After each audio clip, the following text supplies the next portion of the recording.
គ្រាន់តែយើងចង់សែវជីវិតខ្លួនឯងឲ្យហួរហ្នឹងខុសដែរមែនកន្លែងហ្នឹងហាឡៃចូលមកស៊ីខ្ញុំតែខ្ញុំប្រើកទៅអត់ដាច់ទេលេងស្រាប់តែហាឡៃហ្នឹងគេក៏ស្រាប់ឆានមកថាអញ្ចេះអត់ងាប់ទៀតអញជឿហ្មងអាហ្នឹងមានន័យថាមិនគ្រាន់តែយើងអត់ងាប់ហ្នឹងក៏គេខឹងដែរមែន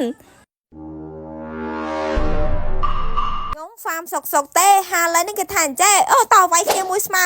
ដល់ពេលយើងនឹងវាទ្រាំបានក៏វាយគ្នាមួយស្មើទៅកន្លែងហ្នឹងមានណាខ្ញុំចោលទៅថាវាដាច់ដល់ពេលខ្ញុំវិភាគវិជាខ្ញុំនឹងវិគិតខុសក៏ទៅក៏ខ្ញុំបាញ់ flame shot ខុសហើយលេតែហាឡៃហ្នឹងក៏គេឆាតមកថាអញ្ចេះបាញ់ខុសមួយស្មើអូខេអត់អីទេធម្មតាតាណាគេឌឺខ្ញុំគឺខ្ញុំចិត្តក្តាំងណាគឺខ្ញុំតាមស៊ីតបានកន្លែងហ្នឹងឃើញ Flory ហ្នឹងតំណងពេកក៏ចូលទៅស៊ីមួយទៅ enemy ហ្នឹងគឺសិតតែតាមឲ្យឈើចឹងណាគេអត់ខ្លាចយើងហ្មងតែគឺគេចូលមកវាយយើងឆៅហ្មងនេះសូយោអីវិញចូលមកគឺស្រួលខ្លាំងមែនតើហ្មងកន្លែងហ្នឹងគឺគ្នាគេមកឡើង3 4នាក់ហើយខ្ញុំនិយាយមែនខ្ញុំភ័យខ្លាំងកន្លែងហ្នឹងខ្ញុំមិន flame shot តែដាច់មួយស្មើតាខ្ញុំនិយាយមែនខ្ញុំស្រឡាញ់ណាគេលេងឌឺប៉ះខ្ញុំអីវិញគឺខ្ញុំដេញតាមឡងយកហ្មងគឺខ្ញុំអត់ដែរទៅឆាតជេរគេទៅប៉ះពួកអីគេសំខាន់គឺខ្ញុំចង់ឡងឲ្យម្នាក់ហ្នឹងឈឺចាប់អីវិញមិនសុបាយសំខាន់ហ្នឹងគឺគេទៅសាខ្ញុំទៀតគេថាអូយឡុកលយម៉ែគ្នាខំអត់យោខ្ញុំស្រឡាញ់ម៉ែ enemy ចឹងនេះឲ្យតែកាន់តែឌឺខ្ញុំនេះគឺកាន់តែចង់វាយយកហ្មង